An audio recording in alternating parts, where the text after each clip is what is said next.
Fans of Zack Snyder and James Gunn have been at war with each other ever since 2022, but ironically enough, Snyder and Gunn are good friends. Welcome to Stats In. If you're just joining us, please subscribe and don't forget to turn on notifications bell for more video. It was 2013 when iconic director Zack Snyder, who had previously directed Dawn of the Dead and Watchmen, brought us a film starring Henry Cavill in the leading role of Superman in a film titled Man of Steel. Even though fans of James Gunn and Zack Snyder have been at a constant war ever since the former was announced as the co-head of DC Studios back in 2022, there's something beautiful about the friendship between Gunn and Snyder. A certain section of the fans revolted when it was announced that James Gunn would be directing the upcoming DCU movie, Superman, previously titled Superman, Legacy, as comparisons and parallels were drawn between his vision and Zack Snyder's 2013 movie, Man of Steel. However, when Gunn needed to solve a Superman problem, he contacted Zack Snyder for some help. Ironically enough, although the fans are at war, directors James Gunn and Zack Snyder are on good terms, and have often had talks with each other after Snyder left the DCU. In an interview with Rotten Tomatoes, James Gunn admitted that when he found a Superman problem, he didn't hesitate to ask for help from Zack Snyder. However, when James Gunn announced back in 2023 that David Corenswet was going to be the new Superman in the upcoming DCU movie, people weren't too happy about it. Negative comments were all over the internet, and an all-out war broke out between fans of Zack Snyder and James Gunn. The red trunks were a problem. Superman wasn't looking cool.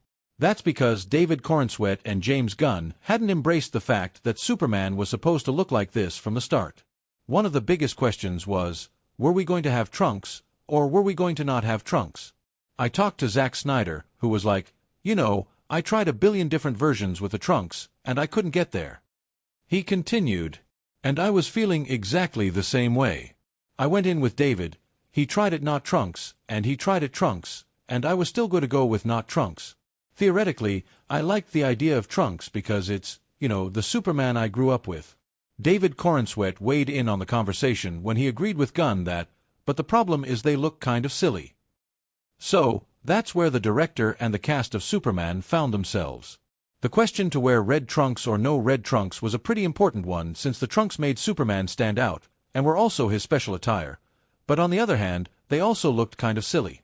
That's when David Corenswet revealed that he had a solution. The trunks were, after all, supposed to represent Superman in a friendly way and give a sense of hope to even little children, and not some dark form of an ancient god who wielded a weapon of mass destruction. Well, you wanted trunks in theory. But the problem is they look kind of silly. You were looking for a way to make them look cool, or you were looking for a function, an explanation for having them, to justify them. Corenswet continued. And my thing was just, maybe they're supposed to look a little silly, maybe the reason he wears them is to look a little silly, basically to undermine how powerful he really is. Well, it seems that David Corenswet and James Gunn will indeed have a chance to prove their Superman's uniqueness when the movie releases in theaters. Although we cannot say with certainty that the red trunks will look awesome or not, what we can say is that it's going to be a heck of an experience. James Gunn has stressed from the minute he took over DC Studios that no superhero movie under his watch would go into production without a completed script. Welcome to Stats In. If you're just joining us, please subscribe and don't forget to turn on notifications bell for more video. Now, in a new interview with Rolling Stone, the filmmaker attributed the so-called dying film industry to Hollywood's fatal mistake of always making blockbusters before their scripts are officially completed. I do believe that the reason why the movie industry is dying is not because of people not wanting to see movies, Gunn said. It's not because of home screens getting so good. The number one reason is because people are making movies without a finished screenplay. Click to expand the mega menu. Variety. Open drop-down menu. Home. Film. News. June 16, 2025, 2:18 p.m. Pacific Time. James Gunn says the movie industry is dying because films are made without finished scripts and Marvel got killed by output increase. That wasn't fair. By Zach Sharf. Plus icon. James Gunn. Getty. James Gunn has stressed from the minute he took over DC Studios that no superhero movie under his watch would go into production without a completed script. Now, in a new interview with Rolling Stone, the filmmaker attributed the so-called dying film industry to Hollywood's fatal mistake of always making blockbusters before their scripts are officially completed. I do believe that the reason why the movie industry is dying is not because of people not wanting to see movies, Gunn said. It's not because of home screens getting so good. The number one reason is because people are making movies without a finished screenplay. Popular on Variety. It's funny now, at the start of this acting thing. Midnight. 49:11. Related stories. You. Penn Badgley as Joe Goldberg in episode 501 of You. Cr. Clifton Prescott / Netflix copyright 2025. Streaming viewership surpassed cable and broadcast combined for the first time ever in May, Nielsen finds. Gunn noted that DC Studios recently killed a project because the script just couldn't get to the right place, explaining, everybody wanted to make the movie. It was green-lit, ready to go. The screenplay wasn't ready. And I couldn't do a movie where the screenplay's not good.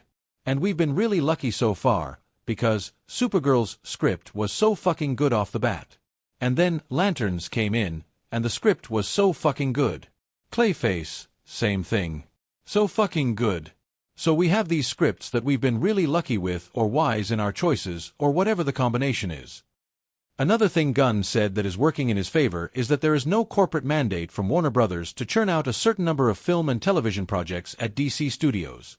Gunn is an alum of Marvel Studios, having directed 3 Guardians of the Galaxy movies and a Christmas special, and he noted that Disney's mandate to increase Marvel's output amid the launch of Disney Plus had a negative impact on the larger universe. Disney CEO Bob Iger has openly admitted to making this mistake. That wasn't fair. It wasn't right. And it killed them, Gunn said of Marvel. We don't have the mandate, at DC, to have a certain amount of movies and TV shows every year. So we're going to put out everything that we think is of the highest quality. We're obviously going to do some good things and some not so good things, but hopefully on average everything will be as high quality as possible. Nothing goes before there's a screenplay that I personally am happy with. With Gunn's Superman arriving in theaters next month, his DC universe is about to launch. Only one other movie in the new franchise has completed filming, 2026's Supergirl, but the plan is to build out the universe on the big screen with movies about Batman, the Brave and the Bold, and Wonder Woman. Batman's my biggest issue in all of DC right now personally, Gunn told Rolling Stone. And it's not, I'm not writing Batman, but I am working with the writer of Batman and trying to get it right, because he's incredibly important to DC, as is Wonder Woman. So outside of the stuff that I'm doing in the projects that are actively going, our 2 priorities are finishing our Wonder Woman and our Batman scripts. Batman has to have a reason for existing, right? He continued. So Batman can't just be, oh, we're making a Batman movie because Batman's the biggest character in all of Warner Brothers, which he is. But because there's a need for him in the DCU and a need that he's not exactly the same as Matt Reeves' Batman. But yet he's not a campy